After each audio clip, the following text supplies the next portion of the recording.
Декор панно. У меня, как обычно, это фанерная заготовочка из хорошей толстой фанеры. Заказываю я ее у мастера, которую я впоследствии декорирую. Сделала я объемный декор по периметру моего панно. Вот так он выглядит. Для того, чтобы создать такой декор, я использовала вот такую вот древесную пульпу. Это масса пластичная, из которой мы можем создать объемный декор. И вот такие вот молды. Молды из силикона. Купить их можно либо в магазине для творчества, либо где-то заказать в интернете. Также такие молды можно приобрести в магазине для кондитеров. С помощью вот этих приспособлений я сделала по периметру вот такой вот ажурный декор, который я теперь буду окрашивать. Окрашиваю я краской. Краска у меня обычная акриловая, строительная, но обязательно матовая, глубоко матовая. Я люблю только матовые краски, потому что какой-то блеск в этом творчестве, я считаю, не нужен. Белая акриловая матовая краска, которую я колеровала. Вот с появлением у меня вот этих вот колеров концентратов все стало очень ярко, сочно и красиво. То есть вот эти два цвета я использовала, чтобы создать вот такой вот замечательный, чудесный цвет. Какая-то нежная фисташка. Я даже не могу его обозвать, как он правильно называется. Цвета, которые я использовала, это нежная зелень и горчичный.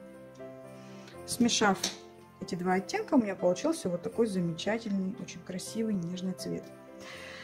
Теперь мне нужно окрасить. Прокрашиваю очень хорошо первым делом весь объемный декор. Кисть синтетика. Прокрашиваю объемный декор. Первый слой окрашиваю, затем зачищаю немного, совсем чуть-чуть, чтобы убрать какую-то лишнюю шероховатость от какие-то бороздки от нанесения кистью. Затем наношу второй слой и еще раз его зачищаю. Также я вам забыла пояснить, что у меня здесь нанесено на заготовку 2 слоя грунта, которые точно так же каждый слой я зашлифовывала наждачной бумагой. Для грунта я использую вот такую эмаль универсальную, она тоже на водной основе, акриловая. Вот здесь указано, что подходит для дерева. Можно использовать грунт художественный, либо еще какой-то акриловый грунт. Теперь, когда мы окрашиваем, так как окрашиваем мы кистью, нанесение краски получится с таким определенным выраженным рельефом. И для того, чтобы нам минимизировать этот рельеф, нам необходимо, то есть если я буду первый слой краски наносить вот в этом направлении, то второй слой краски я уже буду, после того, как я зачищу, я уже буду наносить вот в этом направлении. В таком случае будет минимальная, вот это вот, будут видны минимально мазки от кисти. Сейчас уже здесь окрашено 2 слоя. Каждый слой, который высох, я зашкурила, но не полностью снимаем краску, а то есть просто сравниваем поверхность, чтобы у нас как можно меньше было видно следы от кисти. Теперь я начинаю выполнять патинирование. Здесь я вам хочу показать, что патинирование может быть любого цвета. Это не обязательно должно быть коричневое, либо черное, черно-серое. То есть я уже давно использую в качестве патинирования акриловые краски. Вот и сейчас я решила использовать вот такие цвета. Но фиолетового у меня не было, я его замешала с помощью красного и синего. И ярко-розовый. То есть у меня здесь такой очень красивый, нежный фисташковый цвет. Вот здесь, например, да, у меня патинирование выполнено таким вот черно-коричневым цветом. А здесь я решила сделать его цветным. И он тоже очень красиво смотрится. Цвет патинирования может быть любой. И темно-зеленый, и темно-синий. Лишь бы он сочетался с цветом панно. Это даже будет интереснее, ярче и красивее такая работа. Все здесь точно так же. То есть я просто беру краску, развожу ее очень жидко. Здесь я, когда наношу этот состав, я сочетаю 2 цвета. Ярко-розовый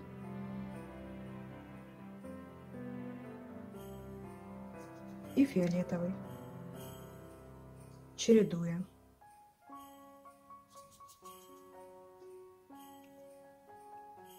После того, как краска подсохнет, схватится влажной тканью, либо салфеткой, я уберу излишки.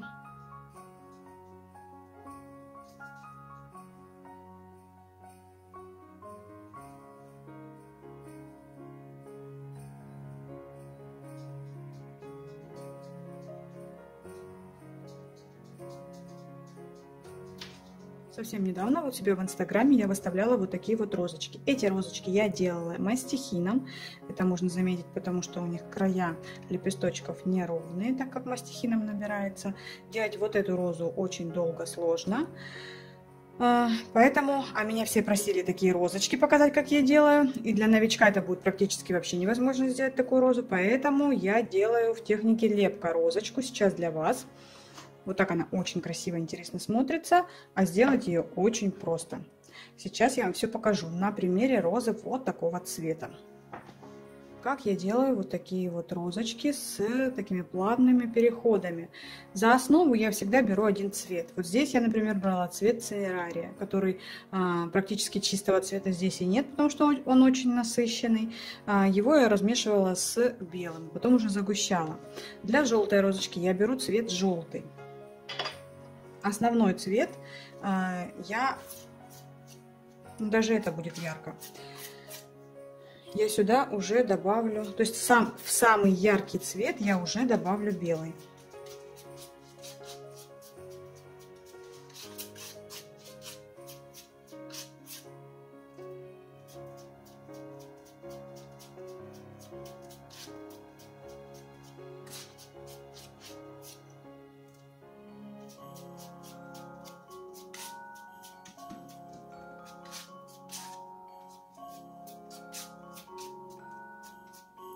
Вот так, я думаю, достаточно. Это у меня будет самый яркий цвет моей розы. Далее к этому цвету я буду все больше и больше добавлять белого. Таких промежуточных цветов, то есть вот этого высветления, у меня должно получиться примерно от 3 до 5 цветов. Чем их получится больше, тем будет красивее этот плавный переход.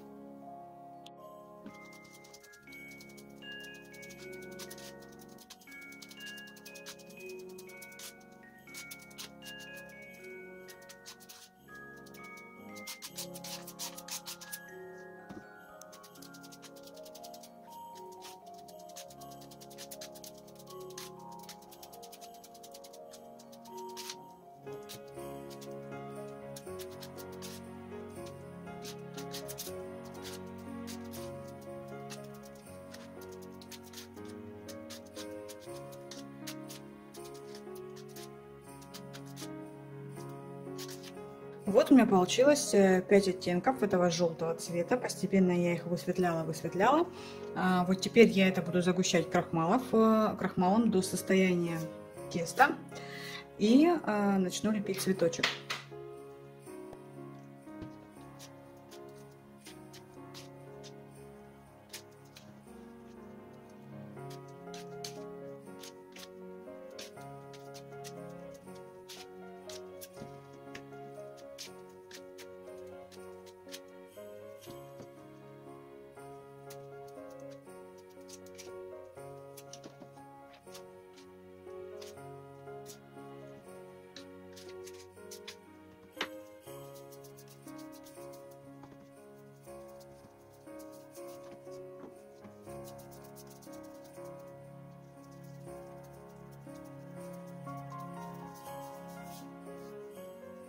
Вот так масса должна хорошо собираться в комочек. Из нее уже можно лепить все, что нам нужно. И она не слишком липнет к рукам. Примерно вот такая консистенция должна быть. Храню я такую массу в пакетике и в плотно закрытой баночке. Хранится она долго. Такой переход цвета у меня получился. Здесь получается 5 оттеночков. Начинаю я с формирования серединки. Для серединки я беру первые 3 оттенка, то есть самый насыщенный и 2 чуть посветлее. Самые светлые я всегда оставляю на крайние лепестки. Формировать серединку цветочка я буду отдельно от панно. для того, чтобы начать формировать серединку, мне нужно сделать вот такую вот небольшую подложку, на которую я буду укладывать цветочек.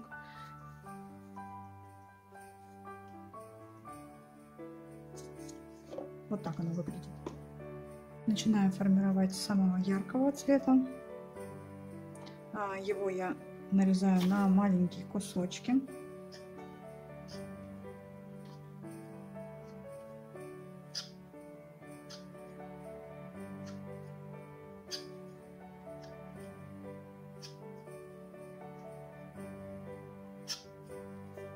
Далее возьму оттенок немного посветлее и потом еще светлее. Все оттенки я вот так формирую на кружочки, кусочки.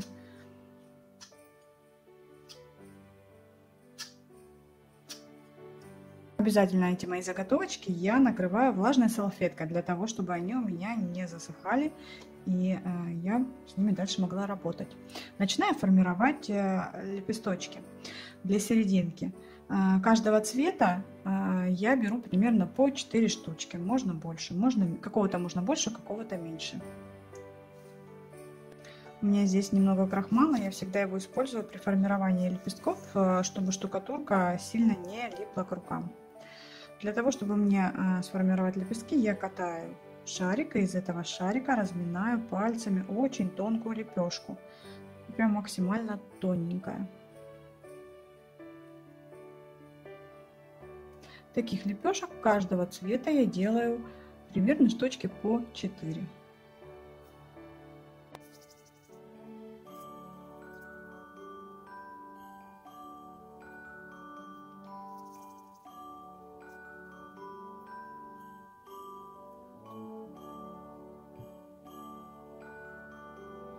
Собирать цветочек в серединку.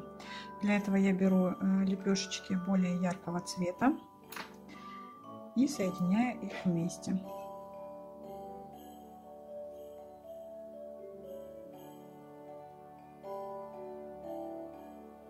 Низ соединяю, а верхушечки оставляю такого вот произвольно.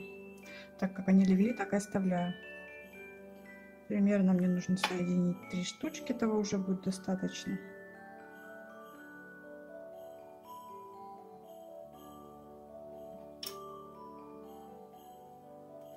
Затем эту серединочку я укладываю на нашу подложку. Фиксирую мастихином.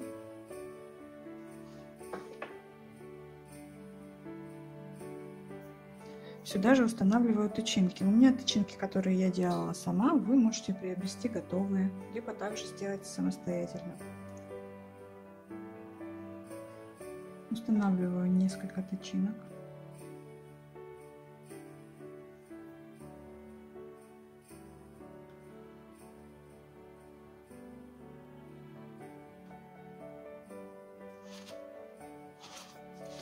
Далее промазываю клеем ПВА.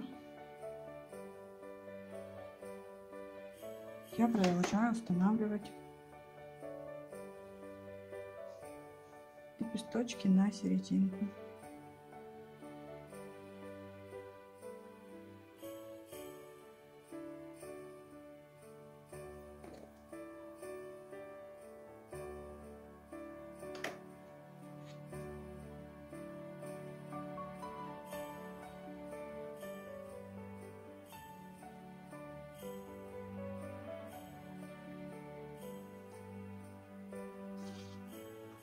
Периодически добавляю тычинки.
Формируем последнюю часть серединки.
Теперь нам эту серединку необходимо закрывать по кругу.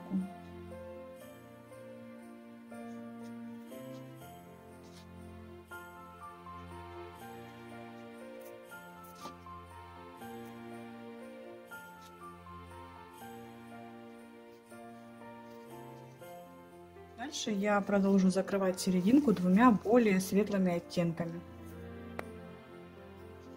Промазываю клеем ПВА и заполняю в первую очередь те пустоты, которые у меня остались.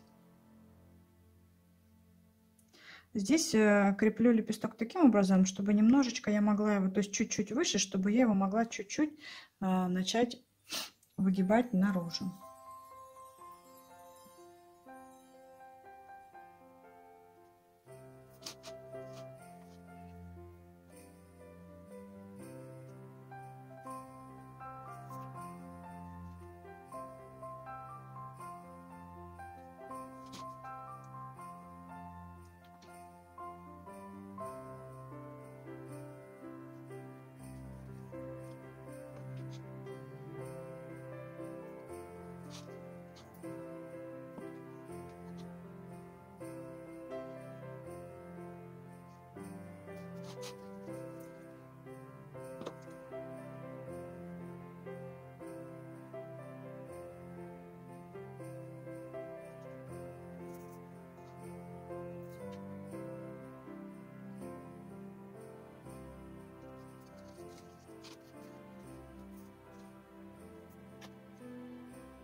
Ну все, серединка уже готова. Теперь начну формировать самые внешние лепестки. То место, где я буду укладывать розочку свою, продолжать, я вот так вот просто ривьерой смажу. То есть сюда я буду формировать первые лепестки розочки. Можно даже и немножечко вот так вот клеем. Для внешних лепестков я беру самый светлый оттенок, формирую из него овал и разминаю следующим образом. То есть мне нужно, чтобы у меня основание лепесточка осталось более толстым, вот таким вот, а край лепестка я делаю более тоненьким. И придаю небольшой рельеф краю при помощи шпажки.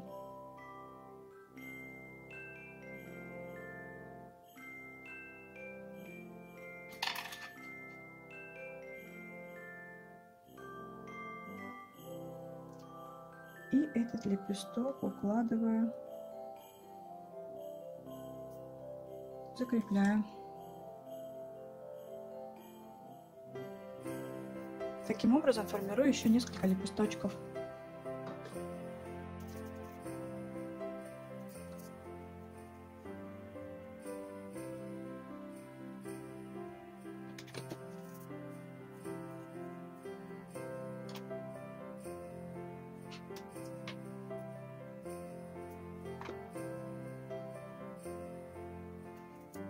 К уже готовым лепесткам я укладываю серединку, срезаю ее с баночки, на которой мы ее делали. И вот таким вот образом ее хорошенько укладываю и прижимаю мастихином. Теперь продолжаю закрывать лепестками.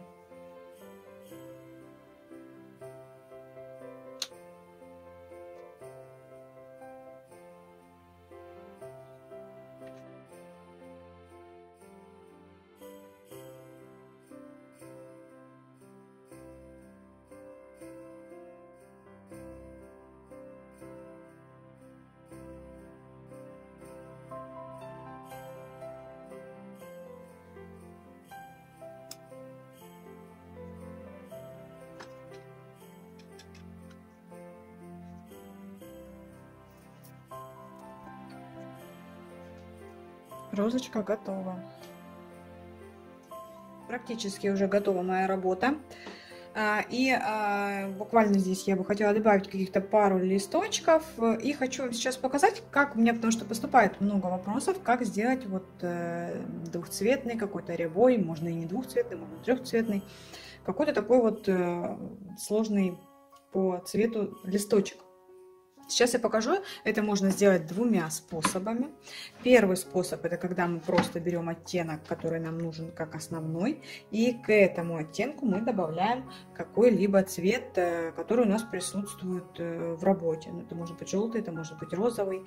Мы просто добавляем, к примеру, основная масса у нас идет зеленый, и немного добавляем желтого. И когда мы набираем лепесток, то есть мы захватываем чуть-чуть цвета желтого, но основной цвет у нас все равно зеленый.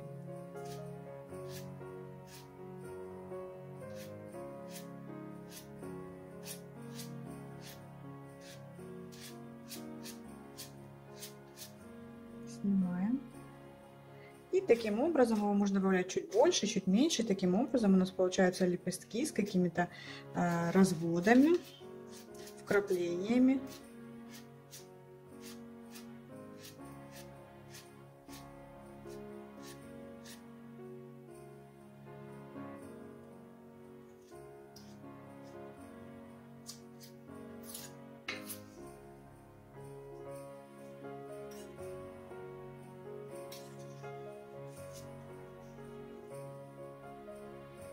Вот такой получается листочек.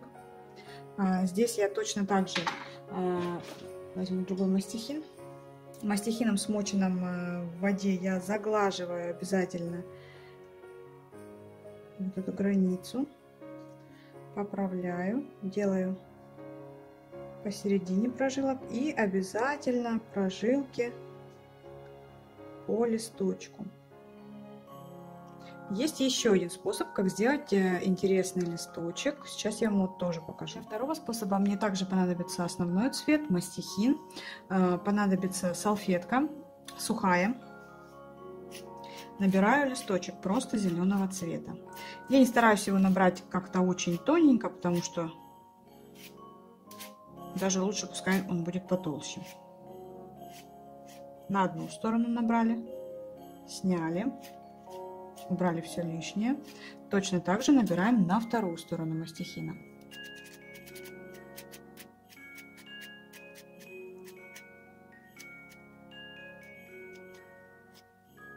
Части лепестка я снимаю, соединяю вместе и перекладываю на сухую салфетку. Мастихин протираю, смачиваю в воде и заглаживаю середину.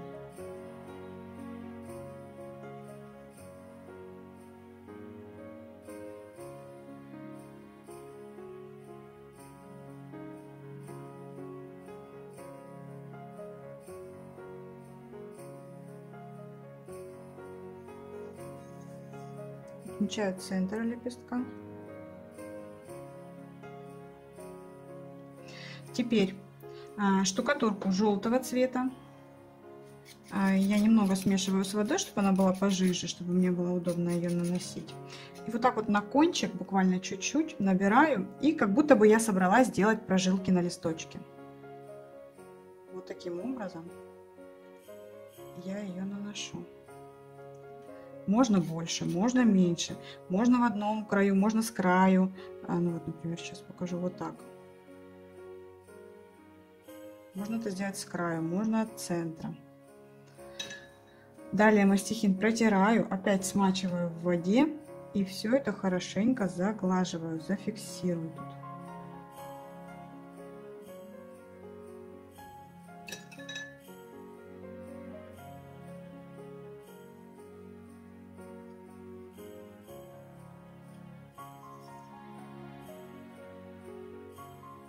И теперь уже у готового моего листочка я сделаю прожилки, как обычно.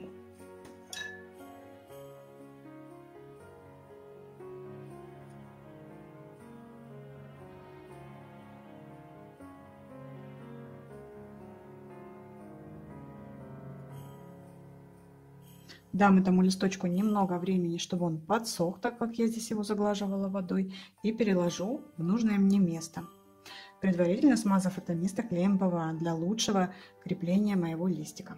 Я уже завершила свою работу. Вот такая она яркая, насыщенная. Розочки очень красивые, объемные. Работа мне очень нравится. Здесь очень интересные цвета. Пробуйте. Я надеюсь, что у вас все получится, потому что сделать такую розочку достаточно просто, а выглядит она очень эффектно. Ну а я прощаюсь с вами. Огромное вам спасибо за то, что смотрите мои мастер-классы. Я очень надеюсь, что все получается и все понятно я объясняю. До скорых встреч на новых мастер-классах. Всем пока!